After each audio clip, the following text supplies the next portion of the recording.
గీతానంద్ గారు, ఇప్పుడు గోపాలకృష్ణ గారు ఒక విషయం చెప్పారు. లోవర్ ఇన్కమ్ గ్రూప్స్కి సంబంధించినంత వరకు చాలా తక్కువ స్లాబ్స్లో వాళ్ళు కొనుగోలు చేసే వస్తువులు వాటిపైన జిఎస్టీ ఉండాలి, కొంత పెరిగే కొద్దీ ఆ స్లాబ్లు పెరిగితే బాగానే ఉంటుంది అనేది. కానీ అందులో కూడా క్రియేటివ్గా ఆలోచిస్తున్నారు. ప్యాకేజ్డ్ ఫుడ్ అయితే మీకు ఇంత జిఎస్టీ ఉంటుంది.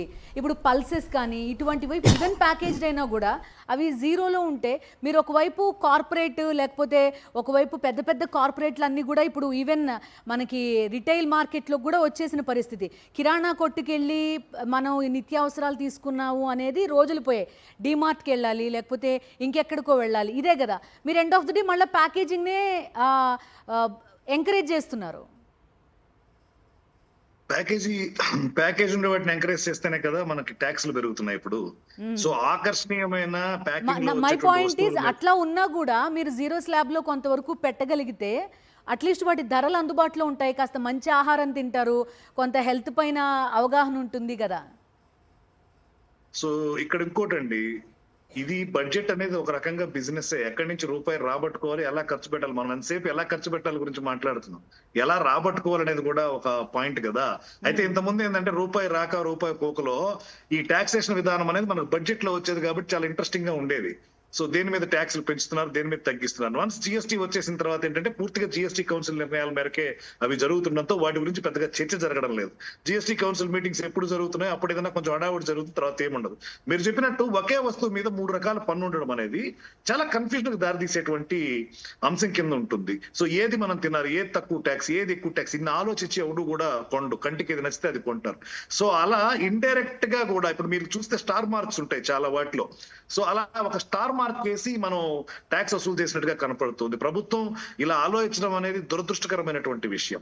ఇక రెండవది, రాష్ట్రాల పరిధిలో ఎప్పుడైతే జిఎస్టీ ఇంప్లిమెంట్ అయిందో రాష్ట్రాల ఆదాయాలు తగ్గుతూ వచ్చాయి, కేంద్రం పెత్తనం పెరుగుతూ వస్తుంది. ఇది ఫెడరల్ వ్యవస్థలో చూసినట్లయితే కేంద్ర ప్రభుత్వానికి ఎంత హక్కులు బాధ్యతలు ఉంటాయో ఒక పెద్దన్నగా కొంత ఎక్కువ ఉన్నప్పటికీ రాష్ట్ర ప్రభుత్వాలకు కూడా కొంత ఆదాయం సమకూర్చుకునేటువంటి అవకాశం అనేది తగ్గిపోయింది. కేవలం ఒక పెట్రోలియం, ఒక మందు, మన ఆల్కహాల్, ఇలా 1-2 ఐటమ్స్ మాత్రమే వీళ్ళ కంట్రోల్లో ఉన్నాయి. వాటి మీద వచ్చేటువంటి ఎక్సైజ్ డ్యూటీ కానీ ఇలా.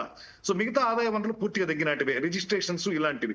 దీంతో ఏం చేస్తున్నాయి రాష్ట్ర ప్రభుత్వాలు, ఆ విధంగా రెవెన్యూ పెంచుకోవడానికి రిజిస్ట్రేషన్స్ పెంచడమో, లేకపోతే మిగతా వాటి మీద పెట్రోలియం మీద ఏదైనా సర్చార్జెస్ సెస్లు ఇలాంటివి వేయడమో, ఇలా చేస్తూ ఆదాయాలు పెంచినటువంటి మార్గాలు చూస్తున్నాయి. అటు కేంద్ర ప్రభుత్వాలైనా ఇటు రాష్ట్ర ప్రభుత్వాలైనా ఇబ్బంది పడుతుంది మాత్రం పేద మధ్యతరగతి ప్రజలనే. మీరు ఎక్కువ అక్కర్లేదండి, ఒక్క పెట్రోల్ మీద ప్రైస్ తగ్గించండి, ఒక్క పెట్రోల్ మీద టాక్సేషన్ తగ్గించండి.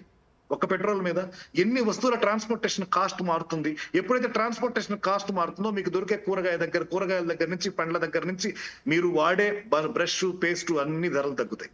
ట్రాన్స్పోర్టేషన్ కాస్ట్ అనేది ఎక్కువగా ఉన్నటువంటి మాట వాస్తవం. దానికి కారణం ఏంటి? ఫ్యూల్ మీద వేసినటువంటి ఛార్జెసే కదా. ఇవి మేజర్ గా ఫోకస్ చేయాల్సినటువంటి అంశాలు.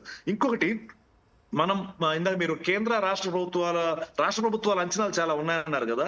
ఈసారి ఎస్పెషల్లీ ఆంధ్రప్రదేశ్ రాష్ట్రానికి సంబంధించినటువంటి విషయానికి వస్తే, ఆంధ్రప్రదేశ్ రాష్ట్రంలో కూటమి ప్రభుత్వం కొనసాగుతుంది. అంటే భారతీయ జనతా పార్టీ ఈ రాష్ట్రంలో, ఆంధ్రప్రదేశ్ రాష్ట్రంలో ఒక భాగస్వామిగా లేదా తన నాయకత్వంలో నడుపుతున్నటువంటి ప్రభుత్వాన్ని నడుపుతుంది. మరి ఎలాంటి కేటాయింపులు చేస్తారో చూడాలి. ఎస్పెషల్లీ నదుల అనుసంధానం, టెక్స్టైల్ పార్క్స్ గురించి, విస్తరణ గురించి కేంద్ర ప్రభుత్వానికి ఆంధ్రప్రదేశ్ రాష్ట్రం ప్రతిపాదనలు పంపించింది అని చెప్పడం జరిగింది. అలాగే 2024-25 బడ్జెట్ లో బీహార్, జార్ఖండ్, పశ్చిమ బెంగాల్, ఒడిశాతో సహా ఆంధ్రప్రదేశ్ రాష్ట్రాలన్నీ కలిపి పూర్వోదయ పథకం కిందకి తీసుకొచ్చారు. వీటిని డెవలప్ చేయాలి అని. అయితే ఈసారి బీహార్ కి జరిగే కేటాయింపులు ఎలా ఉంటాయి, ఎలక్షన్స్ రాబోతున్నాయి బీహార్ లో. సో అక్కడ ఎలా ఉంటాయి, ఆంధ్రప్రదేశ్ రాష్ట్రం వైపు ఎలా ఉంటాయి, సీతకన్ను ఎవరి మీద వేస్తుందో మనం అది కూడా ఒకసారి గమనిద్దాం. ఆంధ్రప్రదేశ్ విషయానికి వస్తే ఒక పక్క కోస్తాంధ్ర తుఫాన్లతో వెలువెల్లాడుతా ఉంది, రాయలసీమ కరువుతో ఇబ్బంది పడుతా ఉంది. రాయలసీమకు అలాగే మనం విభజన అప్పటి నుంచి కూడా మనకి బుందేల్ఖండ్ తరహా ప్యాకేజీ ఒకటి ఉంది కొన్ని మండలాలకు. వాటికి సంబంధించిన ఊసు ఎలా ఉంటుంది, ఈసారి కేంద్ర ప్రభుత్వం ఏం చేయబోతుంది, ఇవన్నీ కూడా మనకు ఆసక్తికరంగా ఉండేటువంటి అంశాల కింద ఉన్నాయి. సో పూర్వోదయ ప్రాజెక్ట్ విషయానికి వస్తే ఏపీకి కేంద్రం ఏవైతే స్పాన్సర్డ్ ప్రాజెక్ట్స్ ఉన్నాయో వాటన్నిట్లో 90% నిధులు కేంద్రమే కేటాయించాలని చెప్పి ఈరోజు ఆంధ్రప్రదేశ్ రాష్ట్రం డిమాండ్ చేసింది. ఆ డిమాండ్ ఎంతవరకు సాధిస్తుంది అనేది మనం ఒకటి గమనించాల్సిన విషయం ఉంది. అలాగే ఏపీకి సంబంధించినటువంటి లిటరల్లీ ఎన్డీఏ గవర్నమెంట్ మీరు అటు బీహార్ పైన కానీ ఇటు ఏపీ పైన కానీ అక్కడున్న పాలక పార్టీల పైన డిపెండ్ అయిన పరిస్థితి. కానీ ఎంతవరకు దాన్ని నెరవేర్చుకుంటోంది పర్టిక్యులర్గా ఏపీ అనేది? ఇప్పుడు బనకచెర్ల అనే దాని గురించి మాట్లాడుతున్నారు.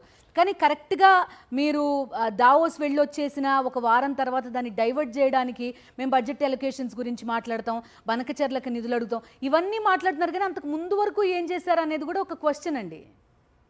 ఒకటండి, నిజంగా మీరు అనుకున్నవన్నీ కూడా అంటే ఇప్పుడు ప్రైవేట్ పబ్లిక్ పార్ట్నర్షిప్ లో వచ్చేటువంటి ప్రాజెక్ట్ లో వైబిలిటీ గ్యాప్ ఫండింగ్ లో 10% కూడా అడిగారు. ఈ రోజు 10% కే రావాలి, మిగతావన్నీ కూడా గ్యాప్ ఫండింగ్ వాళ్ళు ఇవ్వాలన్నారు. 10% రాష్ట్ర ప్రభుత్వం నిధులు కేటాయిస్తుందన్నారు, మిగతా 90% కేంద్రమే భరించాలన్నారు. విశాఖ మెట్రో, విజయవాడ మెట్రో, వీటన్ని గురించి మాట్లాడారు. కేటాయింపులు ఎంత మేరకు సాధించుకొస్తారనేది కూడా ప్రజలు గమనిస్తారు. సో ఆ కేటాయింపులు కనుక సాధించుకు రాగలిగితే ఈ రోజు కేంద్ర ప్రభుత్వం నుంచి నిజంగా ఆంధ్రప్రదేశ్ రాష్ట్ర ప్రభుత్వం అనేది పెద్ద సక్సెస్ సాధించినట్టే. కాకపోతే ఇంత కేటాయింపులు అయితే ఉండకపోవచ్చు. అమరావతి, పోలవరానికి సంబంధించి ఏదైనా కొన్ని నిర్ణయాలు వెలువడే అవకాశం ఉంటుంది. రాష్ట్రానికి అంతకు మించి ఊరట దక్కదనే మనకి ఒక ఊహ ఇప్పుడు ప్రస్తుతానికి నడుస్తుంది. చూద్దాం ఏమాత్రం వీళ్ళు డిమాండ్ సాధిస్తారు.